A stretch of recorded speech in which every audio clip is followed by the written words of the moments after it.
మనుషుడు నెమ్మదిగా బ్రతకాలని, లేకపోతే ఇది యోగ్యమైనటువంటిది భూమి అని దేవుడు తన యొక్క ఆలోచనలో చేసినటువంటి మేరకు ఈ భూమిని ఎలా తాను డిజైన్ చేసినటువంటి రీతిలో భూమిని సృష్టించాడు దేవుడు.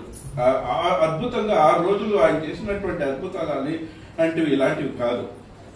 సూర్యుని యొక్క గోళము మనకి వెలుగునిచ్చడానికి ఆయన చేసినటువంటి ఆ సూర్యుని దగ్గరికి ఎవరు పోలేము. కానీ ఇప్పుడు మనుషులైనటువంటి మనము అయితే ఆ సూర్యుని ద్వారా మనకు వచ్చేటువంటి ఆ కిరణాల ద్వారా మనం బ్రతకాలని దేవుడు ఎంతో జ్ఞానముతో, అందుకే ఆయన సర్వజ్ఞానము, ఎంతో జ్ఞానముతో ఆయన ఈ భూమిని సృష్టించినటువంటి దాన్ని మనం చూస్తాం.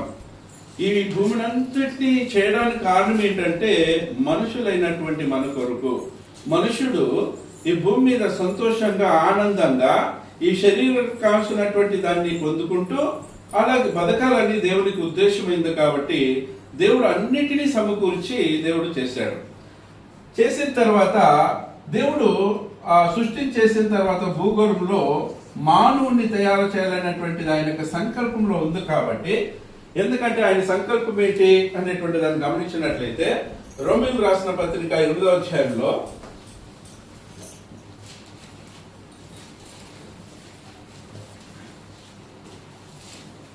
28వ వచనంలో దేవుని ప్రేమించే వారికి అనగా ఆయన సంకల్పం చొప్పున పిలువబడిన వారికి మేలు కలుగుటకై సమస్తమును సమకూడు జరుగుతున్నవని ఎరుగుదుము. ఆయన సంకల్పం చొప్పున పిలువబడిన వారికి మేలు కలుగుటకై సమస్తమును సమకూడు జరుగుతున్నవి అని ఎరుగుదుము అన్నాడు. కాబట్టి పిలువబడినటువంటి మనకు, అంటే ఆయన సంకల్పించినటువంటి మనకు సమస్తమును సమకూడి జరగాలని సృష్టిలో ప్రతి ఒక్క దాన్ని తాను డిజైన్ చేసినటువంటి రీతిగా మనుషుడికి ఏ గొడవ లేకుండా బతకాలని సృష్టి చేశాడు. సృష్టి చేసిన తర్వాత ఆయన ఆలోచన మేరకు దేవుడు ఏం చేశాడంటే ఒక మనిషిని తయారు చేయాలనేటువంటిది ఆయనకు ఉద్దేశం. కాబట్టి ఆయన ఒక మనిషిని తయారు చేయడానికి ప్రారంభిస్తున్నాడు. ఎలాగ తయారు చేశాడు మనుషుల్ని అనేటువంటి దాన్ని గమనించినట్లయితే దేవుడు సృష్టిని చేసినటువంటి విధానమే వేరే, నిన్ను నన్ను చేసినటువంటి విధానమే వేరే. ఎందుకంటే సృష్టిని మాట ద్వారా చేశాడు. అయితే నిన్ను నన్ను అనేటువంటి దాన్ని గమనించినట్లయితే ఆదికాండము 2వ అధ్యాయము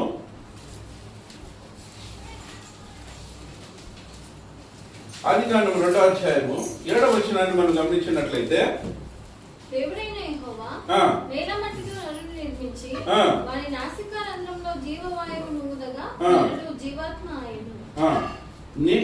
దేవుడైన యెహోవా నేలమట్టితో నరుని నిర్మించి వాని నాసికారంధ్రంలో జీవవాయువును ఊదగా జీవించే ఆత్మ అయ్యెను అన్నాడు. అంటే దీన్ని శరీరాన్ని దేవుడు ఎవరు చేశారు? దేవుడే తన డిజైన్ చేశాడు. మనము ఈ యొక్క సౌందర్యం కలిగినటువంటి ఈ దేహాన్ని దేవుడే డిజైన్ చేశాడు. దీన్ని ఎక్కడ తీసుకున్నాడు? శరీరాన్ని మట్టితో చేశాడు. అయితే దేవుడు ఈ మట్టి చేసినటువంటి ఈ దేహానికి ఏం కావాలి? అది బ్రతకాలి, అది చెల్లించాలి, అది మాట్లాడాలి. కానీ దానికి ఏం కావాలంటే జీవం అనేటువంటిది కావాలి. కాబట్టి ఇక్కడ జీవాన్ని ఇవ్వడానికి దేవుడు ఎలా తయారు చేస్తున్నాడంటే అక్కడ మనం చూస్తాము. దేవుడు చేసినటువంటి ఆ యొక్క నరునిలో నుండి, అంటే మట్టి భూమిలో నుండి భూమికి ఆయన చేసేటువంటి ఒక అద్భుతమైనటువంటి క్రియ ఏంటనేటువంటి దాన్ని గమనించినట్లయితే వాని నాసికారంధ్రములలో జీవవాయువును ఊదగా అన్నాడు. వాని నాసికారంధ్రములలో ఏంటి? వాని నాసికారంధ్రం ముక్కులో నుండి ఆయన జీవవాయువును ఊదగా ఏమైంది? జీవించే ప్రాణి ఆయన, ఆత్మ ఆయన అనేటువంటి దాన్ని ఇక్కడ మనం చూస్తాడు. అంటే ఇక్కడ తీసుకొని వచ్చింది ఎవరు? జీవాత్మని పెట్టింది ఎవరు? ఎక్కడుండి? దేవుడిలో నుండి. ఇక్కడ మనం గమనించాలి, చాలా జాగ్రత్తగా గమనించాలి.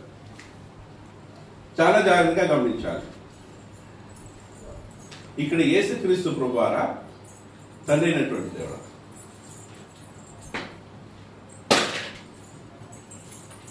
యేసుక్రీస్తు ప్రభువారా తండ్రి అయినటువంటి దేవుడు.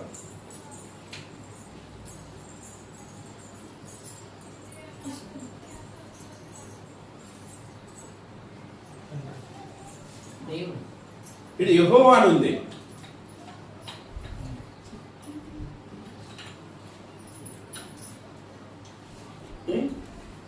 దేవుడైన యెహోవా నేలమంటితో నేను నిర్మించి వాని నాసికారంధ్రంలో జీవవాయువు ఊదగా నడు జీవాత్మ ఆయన అన్నాడు. ఇక్కడ యెహోవా దేవుడు చేసినట్లు ఉందా లేదా? నిజంగా యెహోవా దేవుడు చేశాడా? అంటే యెహోవా అంటే మన కాన్సెప్ట్ ఏంటి? తండ్రి అని. ఆ తండ్రే చేశాడా? లేఖనాలు ఏం బోధిస్తాండే మనకి? తండ్రిని గురించి ఏం బోధిస్తాండే? ఏ కాలం ఎందైనాను ఎప్పుడైనాను ఆయన చూడలేదు, ఆయన మాట అవునా కదా? నిజంగా దేవుడు పరలోకం ఉన్నటువంటి తండ్రి మాట్లాడింటే ఇక్కడ ఆయన మాట ఆయన చేశాడా? దానికి ఏంటంటే ఎఫెసీ పత్రిక 3వ అధ్యాయము, ఎఫెసీ పత్రిక 3వ అధ్యాయము 8వ వచనం. దేవుడు మన ప్రభు అయిన క్రీస్తు యేసునందు చేసిన నిత్య సంకల్పము చొప్పున, దేవుడు తండ్రి ఎవరి ద్వారా చేశాడు ఈ సంకల్పాన్ని? అప్పుడు ఇది చేసింది ఎవరు? జీవాన్ని ఊదింది ఎవరు? యెహోవాగా జీవాన్ని ఊదింది ఎవరు? యేసుక్రీస్తు.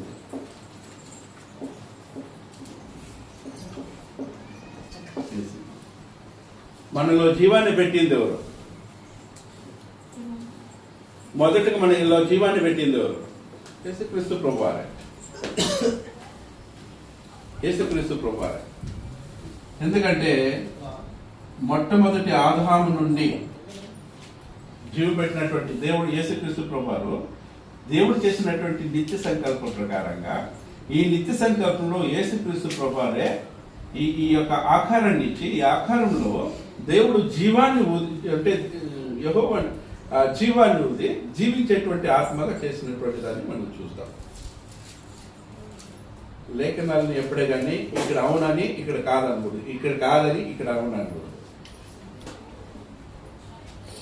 లేదు కదా ఇక్కడ యెహోవానే అన్నట్టు అయితే చాలా లేఖనాలని కొట్టవేసుకోవద్దు. కలపడానికి తీయడానికి నేను అవకాశము ఎవరికి ఇయ్యను అన్నాడు. మీరు ఎలాగ అర్థం చేసుకుంటారో అదే మనం అర్థం చేసుకోవాలి. సరే, నిత్య జీవం, మనుషుల్లో నిత్య జీవాన్ని పెట్టినటువంటిది యేసుక్రీస్తు ప్రభువారు మొట్టమొదటిగా. సరే, మనమందరం ఆ నిత్య జీవం అనేటువంటి దాంట్లో ఒక మనుషునికి పెట్టినటువంటి ఈ నిత్య జీవంలో మనమందరం కూడా యావత్ భూమి మీద వచ్చినటువంటి వారుగా ఉన్నాడు ఒక్క మనుషుల ద్వారానే. ఎక్కడ చూస్తాము? అపోస్తలుల కార్యములో 17వ అధ్యాయము,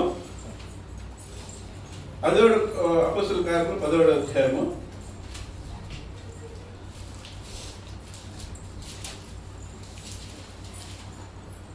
26వ వచనం.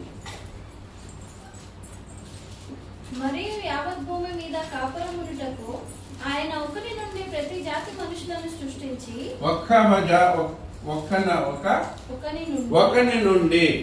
ఒకరి నుండి దేవుడు ఎలా డిజైన్ చేశాడు? అబొమ్మను చేశాడు. ఈ శరీరంలోనే ప్రతి దాన్ని తీసుకొని అబొమ్మను చేసి అబొమ్మని దీంట్లో ఇంకే చేశాడు. లేకపోతే ఈ స్టేట్మెంట్ రాంగ్ అయిపోతుంది. వేరే జీవాన్ని ఊదించినట్లయితే ఈ స్టేట్మెంట్ రాంగ్ అయిపోతుంది.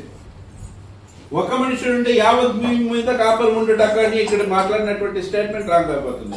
దేవుడు ఎలా చేశాడని మనకు వివరించలేదు, కానీ ఎలా పెట్టాడని వివరించలేదు. కానీ ఈ స్టేట్మెంట్ ప్రకారంగా ఆదాము నుండే ఆ జీవాన్ని తీసుకుండాలి. కాబట్టి ఒక మనిషి నుండి యావత్ భూమి మీద కాపురం ఉండటకు అని మాట్లాడతాడు. ఆదాము నుండి మనం అందరం కలిగినటువంటి వారము అనేటువంటి దాన్ని. కాబట్టి ప్రతి ఒక్కరికి జీవాన్ని ఇచ్చేటువంటిది ఎవరు? యేసుక్రీస్తు ప్రభువారే. ఈ జీవాన్ని మనం అందరం కూడా పొందుకున్నటువంటి వారుగా ఉన్నాము. కాబట్టి దేవుడు ఒక మనిషిని ఎలా సృష్టించాడు? యథార్థవంతునిగా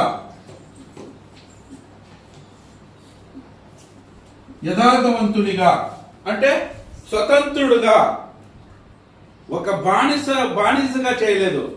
లేకపోతే ఒక తోలుబొమ్మలు అట్లా తాను ఎట్లా ఆడిస్తే అట్లుగా చేయలేదు. దేవుడు యథార్థవంతుడుగా తాను ఎలాగైతే ఆయన స్వతంత్రుడుగా ఉన్నాడో, యథార్థవంతుడుగా ఉన్నాడో దేవుడు మనుషులను కూడా అదే రీతిగా చేశాడు, స్వతంత్రులుగా చేశాడు. తన చేతి క్రింద ఒక బానిసలుగా దేవుడు చేయలేదు మనుషుల్ని బానిసలుగా చేయలేదు. కాబట్టి అనేకమైనటువంటి కుతంత్రాలు చేస్తూ నరుడు ఏమయ్యాడంటే దేవునికి ఆజ్ఞాత క్రమం ద్వారా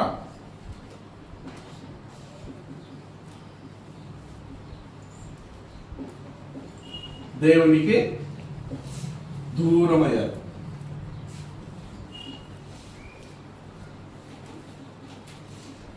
దేవునికి దూరమయ్యారు. మనం చేసేటువంటి తప్పిదాల కోసం, మనం చేసేటువంటి అబద్ధాలు, దేవునికి విరుద్ధంగా నడిచినటువంటి ఆదాము అవ్వ యొక్క స్టోరీ మనకు అందరికీ తెలుసు. కాబట్టి నువ్వు ఈ యొక్క ఏదైనా వనములో ఉన్నటువంటి ప్రతి వృక్ష ఫలమును నువ్వు నిర్భంతరముగా తినవచ్చును, అయితే మంచి చెడ్డల తెలుగునిచ్చి వృక్ష ఫలమును మాత్రం నువ్వు తినకూడదు అని చెప్పినటువంటి రీతిగా దేవుడు ఆజ్ఞను మీరి దేవుని యొక్క స్వతంత్రతను ఉపయోగించి దేవుడు చెప్పినటువంటి మాటను పక్కన పెట్టి ఇతరుడు అంటే సాతాను చెప్పినటువంటి మాటని ప్రాధాన్యతనిచ్చి ఇక్కడ ఇద్దరు తప్పు చేసినట్లు మనము చూస్తాం.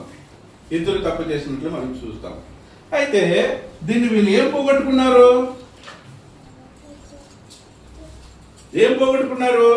నిత్య జీవాన్ని పోగొట్టుకున్నారు. అంటే దేవుడిచ్చినటువంటి ఒక సన్నిహితమైనటువంటి సంబంధాన్ని, దేవుని దగ్గర ఉన్నటువంటి సంబంధాన్ని వీళ్ళు పోగొట్టుకున్నారు. దేవుడు ఆదామును అవన్నీ సృష్టించినప్పుడు ఆయన వారితో ఉన్నటువంటి ఒక సంబంధం, దూరమైనటువంటి సంబంధాన్ని మనం చూస్తాం. కాబట్టి ఈ దూరమైనటువంటి సంబంధాన్ని తిరిగి దేవుడు ఇవ్వాలనే ఆలోచన కలిగి ఉన్నాడు. జీవాన్ని అంటే ప్రాణం మాత్రమే ఉంది, జీవం అనేటువంటిది లేదు. తప్పు చేసినటువంటి ప్రతి ఒక్క విషయంలోనూ దేవునికి దూరమైనటువంటి వారు ఏమన్నా అంటే జీవం లేనటువంటి వారు మీరు అన్నారు.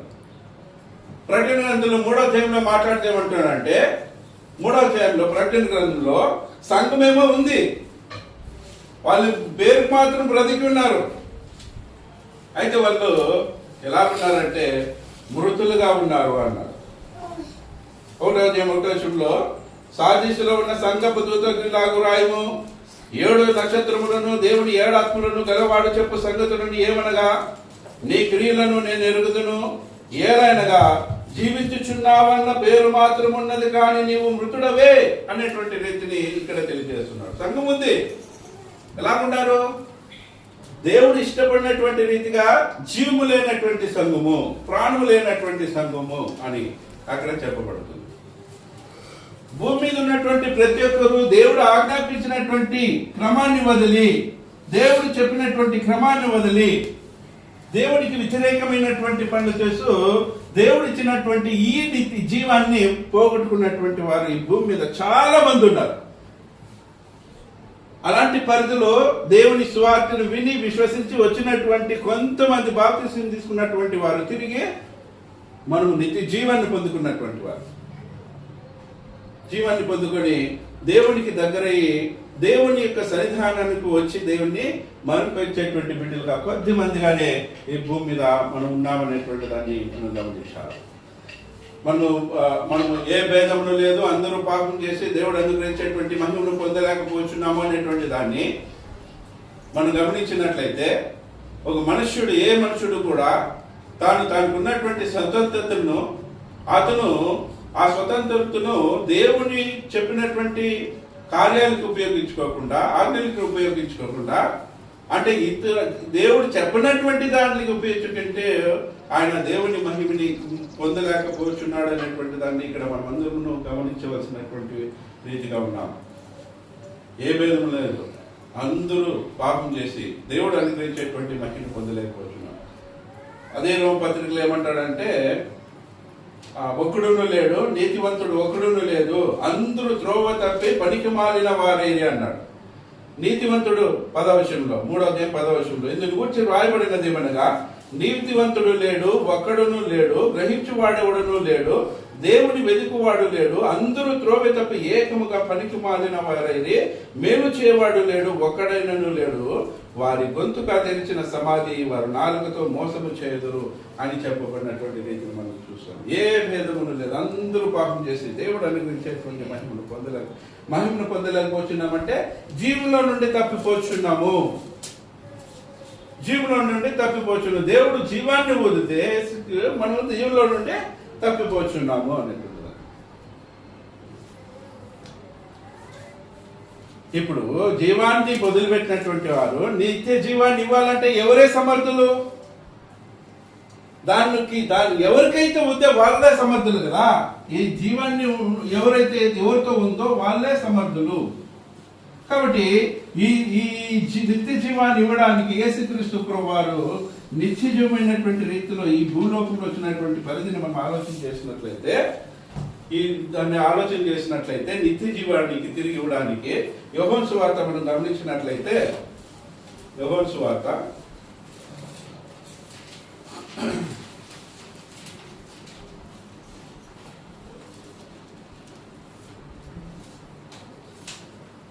1వ అధ్యాయం 4వ వచనంలో ఆయనలో జీవం ఉంది. ఎవరిలో? క్రీస్తులో శరీరధారి వచ్చినటువంటి యేసుక్రీస్తులో ఏముంది? అంటే మొదటగా జీవాన్ని ఇచ్చినటువంటిది ఆయన అయినట్లయితే ఇక్కడ మనుష్య రూపంలో వచ్చినటువంటి ఆయనలో ఏముందంటే జీవం ఉంది. ఆ జీవము మనుషులకు వెలుగై ఉండను అనేటువంటి దాన్ని ఇక్కడ మనం చూస్తున్నాం. ఆ జీవము ఎవరిలో ఉంది? జీవము అంటే ఎవరిలో జీవం ఉంటుందో ఆయన జీవాన్ని ఇవ్వగల సమర్థుడు. జీవం లేనటువంటి వాడు జీవుని ఇవ్వడానికి సాధ్యం అంటే ఈ భూమి మీద జీవం కలిగినటువంటి వ్యక్తి ఎవరు లేదు, ఇచ్చేటువంటి వ్యక్తి ఎవరు కూడా లేరు అనేటువంటి దాన్ని మనం గమనించాలి. రెండో విషయాన్ని గమనించినట్లయితే 11వ అధ్యాయంలో 25వ వచనంలో మనం చూసుకున్నట్లయితే 11వ అధ్యాయము 25వ వచనం. అందుకు యేసు పునరుత్థానమును జీవమును నేనే. ఇక్కడ ఏమంటున్నాడు? పునరుత్థానమును జీవమును నేనే అంటున్నాడు యేసుక్రీస్తు ప్రభువు. పునరుత్థానమును జీవమును నేనే అంటున్నాడు యేసుక్రీస్తు ప్రభువారు. ఇక్కడ నేనే జీవమును అన్నాడు, ఇక్కడ పునరుత్థానం జీవమును నేనే అన్నాడు. అంటే నిత్య జీవాన్ని ఇచ్చేటువంటి కెపాసిటీ ఎవరికి ఉందని చెప్పబడుతుంది ఇక్కడ బైబిల్ గ్రంథంలో. ఎవరిలో ఉందో వాళ్ళు ఇవ్వగలరు, లేనటువంటి వారు ఇవ్వడానికి సాధ్యం కాదు. అప్పుడు యేసుక్రీస్తు ప్రభువు లేఖనాల ద్వారా ఏం తెలియజేస్తున్నాడంటే, నేను నిత్య జీవం కలిగినటువంటి వారిని, నాలో ఏముందంటే నిత్య జీవం ఉంది. నాలో ఏముంది? నిత్య జీవం ఉంది అని ఇక్కడ 25వ వచనంలో మాట్లాడుతున్నాడు. 14వ వచనం 6వ వచనంలో ఏమంటున్నాడు? నేనే సత్యమును జీవమును, నా ద్వారా తప్ప ఎవడును తండ్రి ఎందుకు రాడు అంటున్నాడు. సత్య మార్గము ఆయనే, సత్యము ఆయనే, జీవము ఆయనే, నేనే అంటున్నాడు. నేనే అంటే ఆయనలో ఏముంది? జీవం ఉంది. కాబట్టి ఆ జీవము మీరు పోగొట్టుకున్నారు. ఎలా పోగొట్టుకున్నారు? దేవుడిచ్చినటువంటి క్రమాన్ని తప్పారు, దేవుని ఆజ్ఞని మీరారు. మీరినటువంటి వారు దేవుని యొక్క జీవాన్ని మీరు పోగొట్టుకున్నారు. కాబట్టి తిరిగి ఆ జీవం నీకు కావాలంటే ఎవరి ఎద్దుకు వెళ్ళాలి? క్రీస్తు ఎద్దుకు వెళ్ళాలి. ఆయన దగ్గర జీవం ఉంది కాబట్టి ఆయన దగ్గరకు మనం వెళ్ళాలి అనేటువంటి దాన్ని ఇక్కడ మనం గమనించాలి. ఒకసారి మనము 1వ యోహాను 5వ అధ్యాయాన్ని తీసుకున్నట్లయితే 1వ యోహాను 5వ అధ్యాయము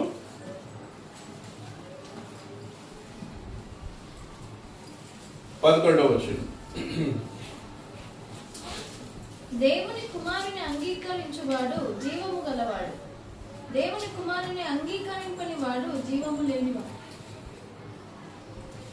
11వ వచనంలో ఆ సాక్ష్యం ఏమనగా, దేవుడు మనకు నిత్య జీవమును దయచేశాను అన్నాడు.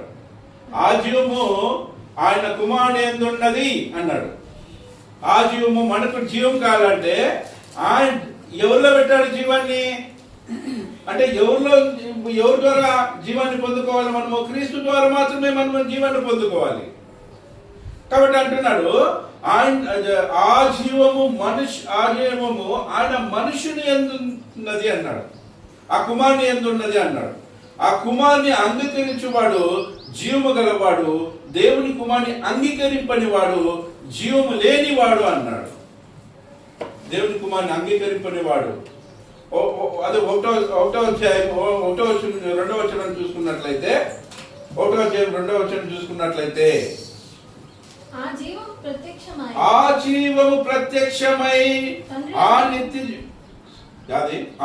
ప్రత్యక్షమైను తండ్రి యొద్ద నుండి మాకు ప్రత్యక్షమైన ఆ నిత్య జీవమును మేము చూచి ఆ జీవుని గురించి సాక్ష్యం ఇచ్చుచు దాన్ని మీకు తెలియజపరచుచున్నాము అన్నాడు. ఎవరు ఇక్కడ నిత్య జీవము జీవము జీవము జీవం అని మాట్లాడుతున్నది? ఎవరి గురించి? యేసుక్రీస్తుని గురించే. ఆ జీవాన్ని ప్రత్యక్షపరిచింది తండ్రి అయినటువంటి దేవుడు.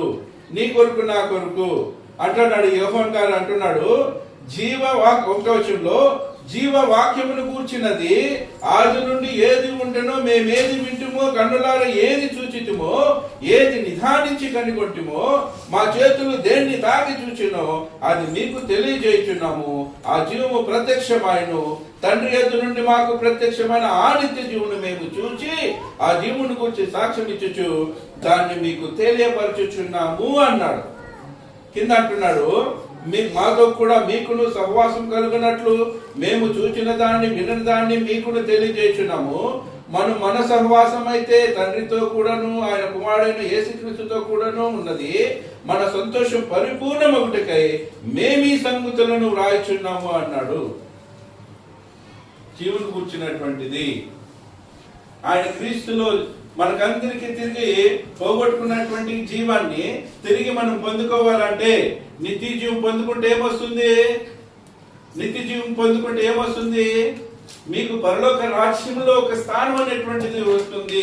ఆ స్వాస్థ్యాన్ని మీరు పొందుకుంటారు అనేటువంటి దాన్ని ఇక్కడ చూస్తున్నాడు. కొలసి పత్రిక మనం తీసుకున్నట్లయితే 3:4లో కొలసి పత్రిక 3:4లో కొలసి పత్రిక మనకు జీవమయ్యున్న అని రక్షణ పొందినటువంటి వారు మాట్లాడుతున్నటువంటి ఒక విషయాన్ని ఇక్కడ గమనించున్నాము. ఇక్కడ మనకు జీవమైన క్రీస్తు ప్రత్యక్షమైనప్పుడు మీరు ఆయనతో కూడా మహిమయందు ప్రత్యక్షపరచబడుదురు అన్నాడు. మనకు జీవమైనటువంటిది. అప్పుడు జీవాన్ని పొందుకోవాలంటే ఎవరి దగ్గరికి వెళ్ళాలి? తండ్రి ఎవరిలో పెట్టాడు? పరిశుద్ధాత్మలో పెట్టాడా? క్రీస్తులో పెట్టాడు. ఇది ఏంది? వాళ్ళ యొక్క కార్యాల్లో ఒకటి, వాళ్ళ మార్గంలో ఒకటి. ఇది క్రీస్తునందు చేసినటువంటి నిత్య సంకల్పంలో జీవుడు నీకు కావాలంటే, నువ్వు నిత్య జీవాన్ని పొందుకోవాలంటే నువ్వు క్రీస్తు దగ్గరికి రావాలి. క్రీస్తు దగ్గరికి రావాలి. మనకు జీవమై ఉన్న క్రీస్తు ఎవరికి? అక్కడ ఉన్నటువంటి రక్షణ పొందినటువంటి గురించి మాట్లాడుతూ ఈరోజు లోకంలో జీవులైనటువంటి వారు ఎంతమంది ఉన్నారు? ప్రాణం ఉంది అంతే. ఏముంది? చలించుచున్నారు, బ్రతుకుతున్నారు, ప్రాణం ఉంది అంతే. ఏం లేదు, జీవం అనేటువంటిది లేదు. వాళ్ళకి జీవం కావాలంటే జీవ ప్రదాత ఎవరు? జీవ ప్రదాత ఎవరంటే యేసుక్రీస్తు ప్రభువారు. జీవాన్ని నీకు ఎందుకంటే ఆ నిత్య జీవం అనేటువంటిది ఆయనలో ఉందని ఇన్ని వచనాలు చూసాము. ఆయనే నిత్య జీవము, ఆయన ఎందే నిత్య జీవం ఉన్నది, ఆయనే నిత్య జీవం. కాబట్టి ఆ నిత్య జీవం తిరిగి మనం పొందుకోవాలంటే ఎవరి దగ్గరికి వెళ్ళాలి? క్రీస్తు దగ్గరికి వెళ్ళాలి. క్రీస్తు చెప్పినటువంటి విధానంగా మనం నడుచుకోవాలి. ఒకసారి మనము ఆ జీవానికి అధిపతి ఆయనే అంటున్నాడు. అపోస్తలుల కార్యం 3వ అధ్యాయంలో 15వ వచనంలో మీరు జీవాధిపతిని చంపితిరి గాని దేవుడు ఆయనను మృతులలో నుండి లేపబెట్టాడు. ఏమంటున్నాడు? మీరు 14వ వచనం అంటాడు, మీరు పరిశుద్ధుడును నీతివంతుడైన వానిని నిరాకరించి. ఈయన పరిశుద్ధుడు కాకుంటే, నీతివంతుడు కాకోకుంటే, ఈయన సత్యవంతుడు కాకోకుంటే, ఈయన ప్రేమమయుడు కాకోకుంటే, ఈయన దయామయుడు కాకోకుంటే, ఈ లక్షణాలు క్వాలిటీలు ఈయనలో లేకోకున్నట్లయితే ఈయనలో నిత్య జీవం ఉండేదానికి అవకాశం లేదు. మనం ఏం చూసాం పొద్దున్నే? ఒక నిజమైనటువంటి దేవునికి ఉన్నటువంటి లక్షణాలు చూసాము. ఆ లక్షణాలలో నిత్యత్వాన్ని అంటే వ్యక్తిత్వానికి సంబంధించినటువంటి లక్షణాలు చూసాము. దాంట్లో ఏది కొలువైనా ఈ జీవం అనేటువంటి దాంట్లో ఈ జీవము కొలువు ఉన్నట్లయితే ఆయన నిత్య ఆయన దేవుడు అనిపించుకోవడానికి సాధ్యం కాదు. దేవుడు అనేటువంటి పాయింట్ లో అన్ని కలిగినటువంటి సర్వగుణముల సమర్థుడు అయినటువంటి దేవుడు, అన్ని కలిగి ఉంటేనే దేవుడు. యుగల శక్తి లేకపోతే దేవుడు ఎలాగవుతాడు? జీవాన్ని యుగల శక్తి లేకపోతే దేవుడు అవడానికి సాధ్యం కాదు. కాబట్టి ఎవడేమంటున్నారంటే ఆయన ఎవరు? పరిశుద్ధుడును నీతివంతుడైన వారిని నిరాకరించి నరంతకుడైన మనుషుని మీరు అనుగ్రహింపమని అడిగితిరి, మీరు జీవాధిపతిని చంపితిరి, దేవుడు ఆయనను మృతుల్లో నుండి లేపెను అన్నారు. జీవాన్ని ఇచ్చేటువంటి అధిపతిని మీరు చంపారు అన్నారు. కాబట్టి దేవుడు ఆయన్ని లేపాడు అంటున్నాడు. దేవుడు ఆయన లేపాడు అంటున్నాడు. చాలా వచనాల్లో మనం దేవుడు చాలా వచనాల్లో కన్ఫ్యూజన్ చేసుకుని నడుస్తాం మనం. ఇటు చెప్పాడు కదా దేవుడు లేపాడని, ఆయన చేత కాదని ఈ వచనాలు చేసి ఆయన చేత కాదు, ఆయన లేపే చేత కాదు, దేవుడు లేపాడు కాబట్టి దేవుడి గొప్పవాడు, తండ్రి గొప్పవాడు, కుమారుడు గొప్పవాడు కాదనేటువంటి టైటిల్కి వచ్చేస్తాము. 24వ వచనంలో ఏముందో చూడండి. అపోస్తలుల కార్యములు 2వ అధ్యాయం 24వ వచనంలో, మరణము ఆయనను బంధించి ఉండుట అసాధ్యము అన్నాడు. టైటిల్ ఫస్టే చెప్పేశాడు, మరణము ఆయనను బంధించుట అసాధ్యము.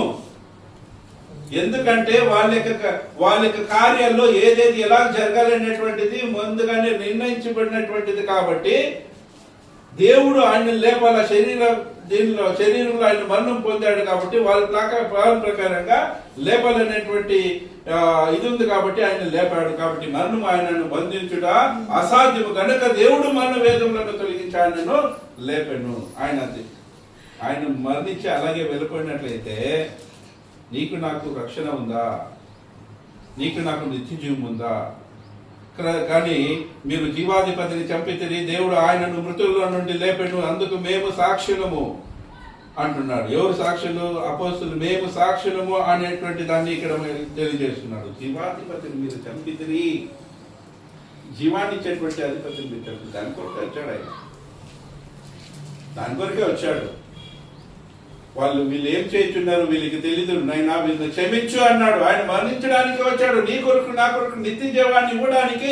ఆయన చనిపోతేనే నిత్య జీవం నీకు నాకు. ఆ నిత్య జీవం దేంట్లో పెట్టాడంటే ఆయన చిందించినటువంటి పరిశుద్ధమైనటువంటి రక్తంలో మనకి నిత్య జీవాన్ని పెట్టాడు. దాంట్లో ఏముంది? ప్రాణం ఉంది. ఆ ప్రాణంలో మనకి ఏంటంటే నిత్య జీవము. ఆ నిత్య జీవనం మనం పొందుకోవాలనేటువంటి ఉద్దేశంలోనే ఆయన ఈ భూమి మీద ఆయన జీవాధిపతి అయినటువంటి ఆయన మరణించి తిరిగి లేచినటువంటి దాన్ని మనం చూస్తాం. ఆది కాలంలో 1వ అధ్యాయం 26వ వచనంలో జీవాన్ని పెట్టినటువంటి ఆయన ఈ రోజు మనకి జీవాన్ని ఇవ్వడానికి ఆయన శరీరధారికి ఈ లోకం రావడం అనేటువంటిది జరిగింది. నిజంగా మనుషులైనటువంటి మనకి నిత్య జీవం కావాలంటే పరలోకం నుండి తథాస్తు అంటే అయిపోతుంది కదా. తథాస్తు అంటే అవుతుంది కదా. అయితే దేవుని యొక్క శక్తి ఏంటో, ఆయన జ్ఞానం ఏంటో, ఆయన యొక్క సర్వ జ్ఞానం ఏంటో, ఆయన ఏంటో అనేటువంటి దాన్ని ప్రజలకు తెలియజేయాలి కదా. అప్పుడు ఏ మాట అంటే ఈ సాతాను యొక్క మాట విని ఏ శరీరం ద్వారా నువ్వు పాపం చేశావో అదే శరీరం ద్వారా నేను జీవించి అదే పాపాన్ని అధిగమించి అంటే అదే పాపాన్ని చేయకోకుండా నిందారహితుడుగా, పరిశుద్ధుడుగా, నీతివంతుడుగా ఈ భూమి మీద నేను జీవించి పరిశుద్ధమైనటువంటి రక్తాన్ని నీ కొరకు చిందించి అందరూ కూడా నాలాగా జీవించవచ్చు, పరిశుద్ధంగా నీతిగా జీవనం పొందుకొని జీవించవచ్చు అనేటువంటి దాన్ని ఈ శరీరంని దాల్చుకొని నేను జీవిస్తానని యేసుక్రీస్తు ప్రభువారు వచ్చినటువంటి విధానాన్ని మనం చూడగలం. నిత్య జీవాన్ని ఇవ్వడానికి ఆయన మాత్రమే అన్నాడు కదా, నేనే మార్గమును జీవమును సత్యమును, నా ద్వారా తప్ప ఎవడు పరలోక రాజ్యానికి రాడు అని ఆయన చెప్పబడినటువంటి ఆ యొక్క వాక్య ఒక తీరు ఏంటి? ఇంకెవరు లేదు మనకి నీ జీవాన్ని ఇవ్వడానికి. ఈ భూమి మీద మహానుభావులు అనబడినటువంటి ఏ వ్యక్తి ఇక్కడ జీవాన్ని ఇవ్వడానికి సాధ్యం కాదు.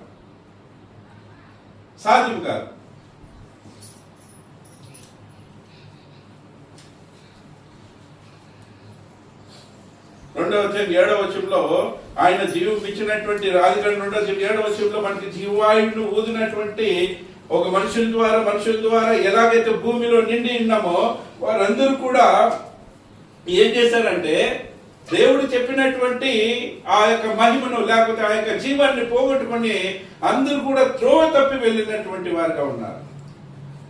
ఇక్కడ ఒక మాట అంటాడు, ఈ భూమి మీద ఉన్నటువంటి పాపలందరి కొడుకు, ఈ భూమి మీద పాపం చేసినటువంటి వరకు పనికి మాలిన వాళ్ళైనటువంటి మన కొరకు దేవుడు తన కుమారుడైనటువంటి యేసుక్రీస్తు ప్రభువారిని మన కొరకు పాపముగా ఒక కృపగా పాపం అనేటువంటి దాన్ని అధిగమించడానికి దాన్ని సంపూర్తి చేయడానికి ఈ భూమి మీదకి ఆయనకు ఒక శరీరాన్ని అమర్చి మనం చేసినటువంటి ప్రతి పాపాన్ని నిమిత్తము ఆయన మీద వేసుకొని ఇక్కడ అంటున్నాడు 21వ అధ్యాయం యోహాను సువార్త 1వ అధ్యాయం 29వ వచనంలో అంటున్నాడు, మరునాడు ఆయన యేసు యొద్దకు రాగా యోహాను అంటున్నాడు, ఇదిగో లోక పాపమును మోసుకొని పోవు దేవుని గొర్రె పిల్ల అన్నాడు.